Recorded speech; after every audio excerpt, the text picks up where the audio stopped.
Hey everyone!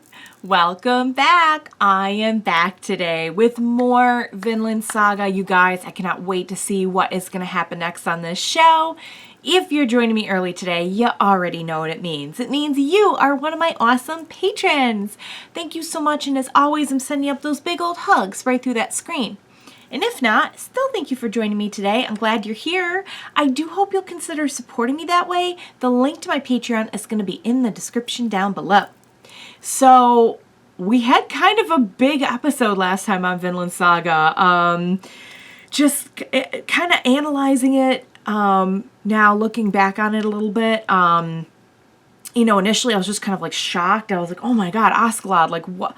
That's so ruthless. Like, what are you doing? Why are you doing this? But kind of looking at it from the perspective of everything we know about Askeladd so far, that he is in a very unique position of being, you know, part Danish and part Welsh, and feels this great, they never like came out and said it, but I feel like because of his heritage and everything we know, he's like related to some figure that was kind of like who King Arthur was based on. Was it King Arthur? Yeah, I think so. I'm watching a few shows that have stuff to do with King Arthur, so I just want to make sure I had that right. But you know, it feels like, I feel like they have hinted that he feels kind of burdened with a big purpose. Not burden, but he, you know, there is something more to him than just, hey, I'm gonna get that, you know, money and treasure and stuff. You know, like, he does have deeper motivations, and he does really truly care about, you know, what happens to these countries and how they're going to be led after this war and everything. And it puts what he was saying to Thorfinn in a very interesting perspective a few episodes back, about how, like, you know, the people who are in power kind of rise and fall, and, you know, so-and-so comes in and takes over this place, and then later on they're replaced by another uprising. And it's kind of interesting that he does kind of see the bigger picture, but it seems like yet he does have a really big stake in this particular one, considering what we know about him. And he really does care about, you know, whether or not Canute is going to be a good leader, a good king. Enough, apparently, to take out Ragnar, which was very surprising. But I guess, like, again, like, looking at it from his perspective, he's gonna do what he has to do, you know? So we'll see. I guess he's mentoring Canute now. I am kind of scared about that, because Canute, I love his gentle nature. I do feel like this is the kind of show where, like, bad things happen to people with a gentle nature. But I don't want him to lose that either. It's a very tough position to be in with him. And I do feel like Ragnar really truly cared about him as a person. You know, we heard a lot from Ragnar about that like other people only cared about what Canute could do for the kingdoms, you know, his role in the kingdoms and everything, did not really care about what he wanted or needed as a person. And so I get this feeling Askeladd is not going to care about those needs, but hopefully, you know, a promise to Ragnar as he was dying means something to Askeladd. He does have like a weird kind of like moral philosophy for a guy who can be kind of ruthless. So I honestly don't know, like, what lies in store for Canute now. I'll be very curious to see how they get along and how this is going to go. And, you know, it kind of puts the whole thing with Thorfinn in an interesting perspective, because I kind of feel like he took in Thorfinn to a degree, even though Thorfinn obviously just wants to kill him, wants revenge. But it does kind of feel like he almost had a little bit of a, not mentorship with Thorfinn by any means, but kind of felt a weird sort of honor and responsibility because of what happened with Thors and everything to Thorfinn. Does that make sense? So I'll be curious to see, like, how that's all going to play out now that he's got 2 kids. That should be interesting. So, all right, guys, can't wait to see what's going to happen. What do you say we go ahead and get started? Next episode. Let's go. Oh, Canute. His only advocate. I wonder if Thorfinn's gonna see through that as bull. It is. Oh, honey. Somebody hug this poor boy.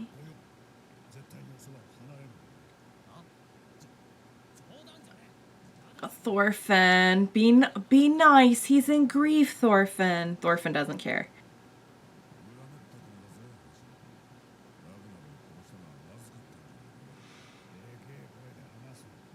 Yeah, like, shh. That's true.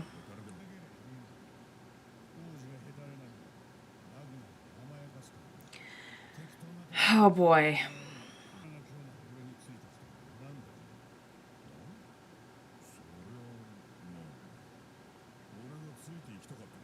Right. You don't follow a leader because they're malleable.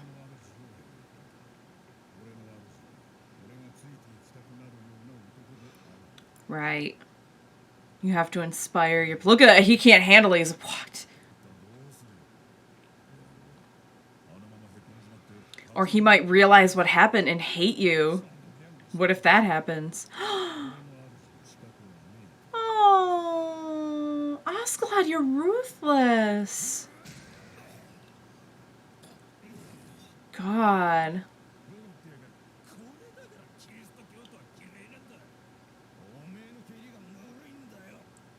Oh, what's going on?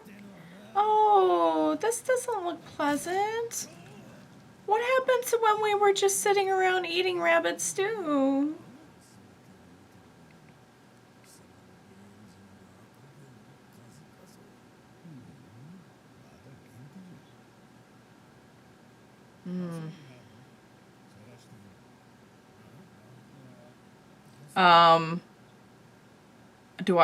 I'm sure I don't want to know.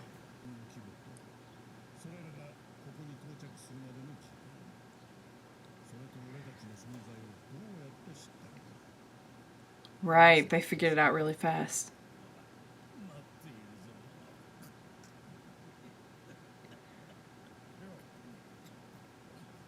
I'm positive I don't want to know what that's for. No! Oh God, no! I've seen this on another show too. I've seen this on another show and it grossed me out there. And no!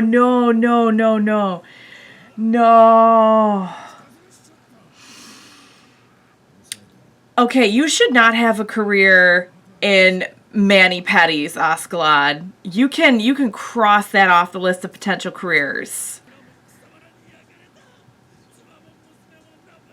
Oh. He's highly motivated because they slaughtered his family. Oh boy.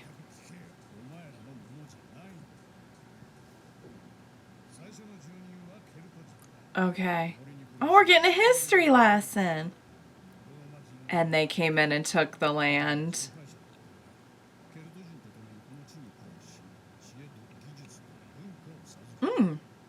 Okay. Okay, so the Romans were decent, sounds like. They, like, lived alongside them. Did they give them grief? Yeah, they did.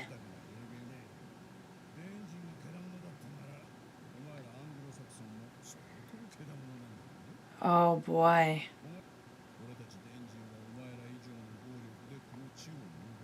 Ew.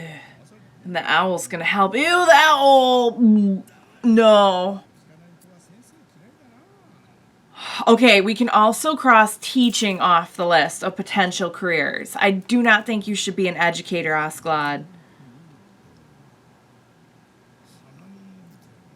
No.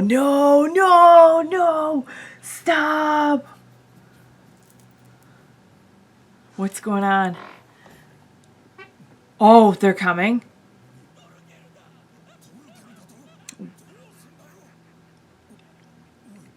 We knew that from the last episode that he was the one who had figured out where they were. You might want to say that first. He's like, I'm saving him for later. He's, oh, Thorkell, you just want a friend to spar with, don't you? Canute is just a boy trying to make his way in this complicated savage war.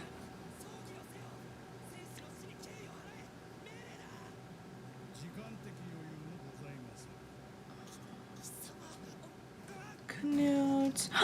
Don't throw. What's the matter with you?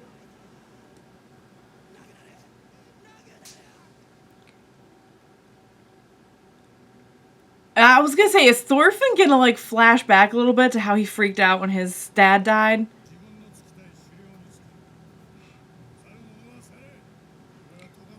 Oh, doing the reverse psychology?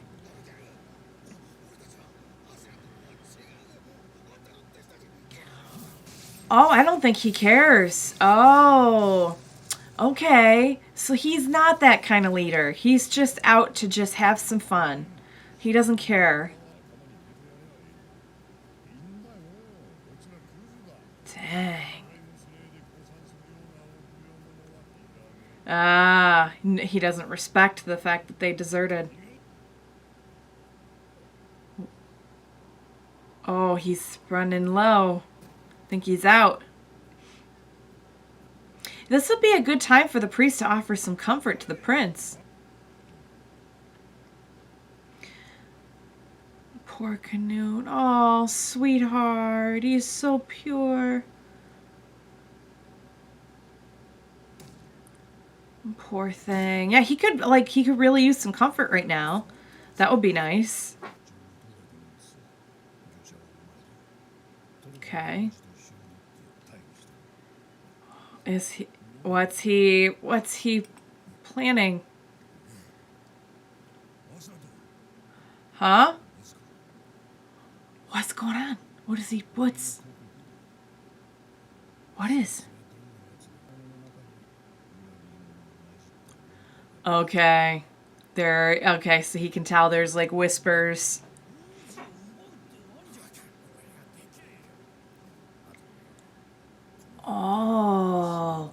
Oh, they're gonna try and steal the prince and bring him to Thorkell. Boy, they don't know how it turned out for the other guys, though. He's like, don't think of it as betrayal. Think of it as a shift of leadership.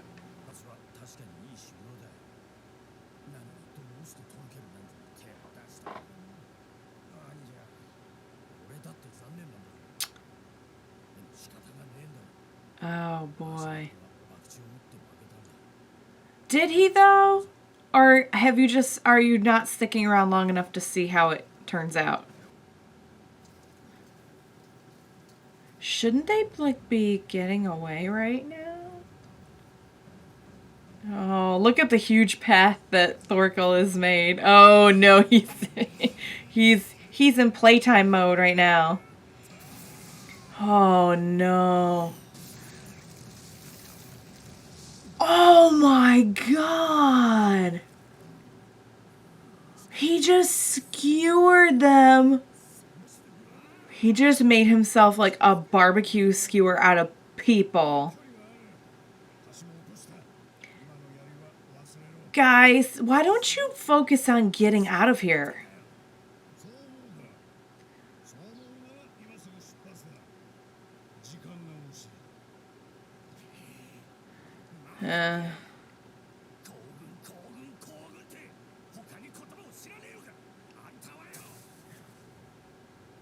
Oh, I don't think you want to do that.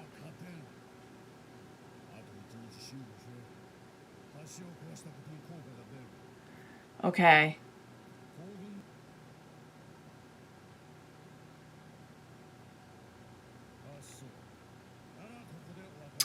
He's like, fine, then leave.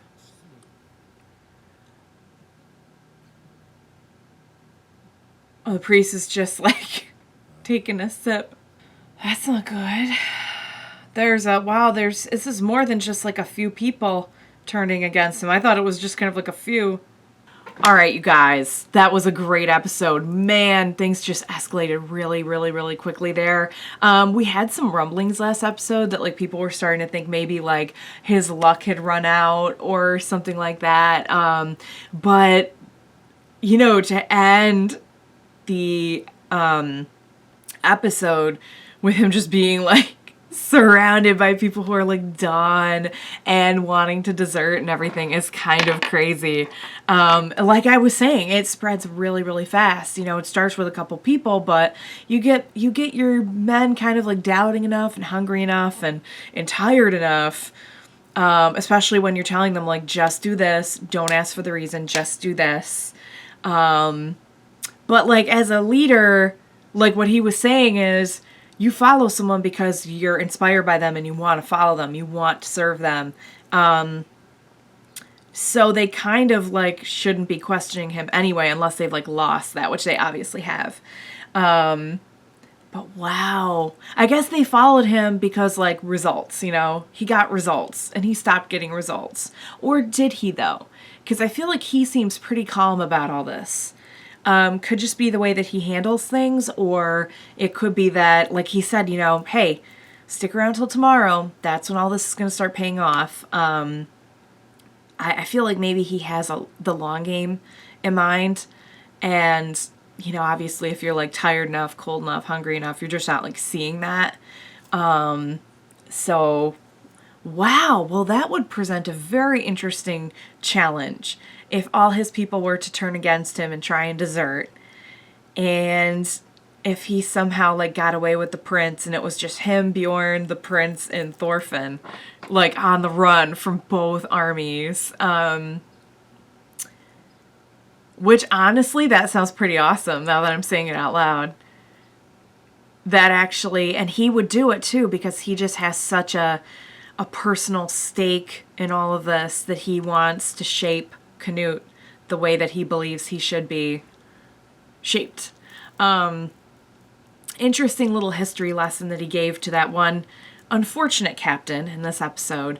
That, you know, and one thing that really stood out to me is that like each side thinks that they're so justified. Like they both feel wronged and they both feel like they're taking back something of their own or something like that. And it just really, the more that they fight and the more you see like everyone's different motivations, you can see how Thor's came to his conclusion that like you really have no enemies. Like everyone is just trying to get something that they think they deserve or belongs to them, or, you know, like no matter what label you put on it, like we're fighting this battle for X, Y, and Z. It's all just kind of the same thing, just like slightly varying reasons every time you know, war starts. So that was like, it's funny how Thor's has not been around for a while, but the echoes of his influence stick around so much, whether it's like flashbacks from Thorfinn or just like different things happening now going to prove his point. So I am worried about Canute. I don't know if Canute's going to figure it out that it was Askeladd that killed Ragnar. But if he does, that's it. He will never, ever, ever listen to Canute. I can't see him, like, getting over this quickly and, like, following Askeladd and, like, really embracing him as a mentor. But I could be wrong. Up until, like, how many episodes ago, he wouldn't even talk to anyone but Ragnar. So progress, I guess you could say, but this should be interesting. I love how Thorkell just like, because for a second there I'm like, oh, that's what the English are trying to do. They got Thorkell and they know that he's like the kind of person who exhibits kind of strength that like people want to lead, and so they've got like a leader versus leader thing going on, and they're just gonna let them all fight it out themselves. Which, yes, but at the same time, like, it's really pretty obvious that Thorkell does not care about leadership. He does not, his only goal here is just to, like, kind of wreck house and have fun. Like, I thought that Askeladd seemed a little, like, kind of, a little flippant and carefree when I first met him. Like, kind of seemed like he was only in it for the gains and everything, which now we know isn't true. But man, Thorkell is really just truly in this just to like have fun. He's just like a dog chasing a squirrel. He just, he has no long-term plan. There is no long-term plan. It's just have fun and kill things. The spear, though, that was insane. That should like show you right there. I feel like that was probably the icing on the cake for anyone who was like questioning whether or not they should desert. They were like, after the spear thing, they were probably like, yeah, no, we have zero chance. So wow, guys, for a series that started out focused on like Thor's and little Thorfinn, we have come a very long way, and it's interesting how I said this a few times. A show that took such a huge turn in like what it focuses on and who it focuses on is still like so fascinating, and you want to follow it so badly. Because now that all this other stuff's happening, I'm like, so when are we going to resolve the Thorfinn thing or Vinland, or like get to Vinland or whatever? So it kind of makes you feel like we still have a lot to deal with. As opposed to just like focusing on one thing for a while. So, all right, guys, that was nuts. It was fun. It's weird to say that when there was like so much like the spear thing and the finger thing and the owl thing, but you know what I mean. It was fun with an asterisk next to it about all those things. I hope you had fun watching along with me. Thank you so much for joining me today, you guys. Please be sure to join me next time, and we will watch it together. Bye for now, guys.